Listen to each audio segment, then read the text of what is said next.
back in the calf ride. Dimitri, you're off. You're off. All right, Mimi.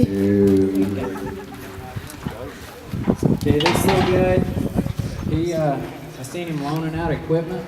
I seen him helping other riders. I seen him doing whatever it took to give everybody a chance. And I took a stomping yesterday, and it didn't feel real good. But then he got back on that same calf today, and that was overcoming that fear. And just showed what it took, just like every other category when we get the buckles. This kid showed what it took to overcome that, took the licking, keep on ticking, as Judd says. And so he gets the buckle. Even though he didn't win it today, he gets the buckle.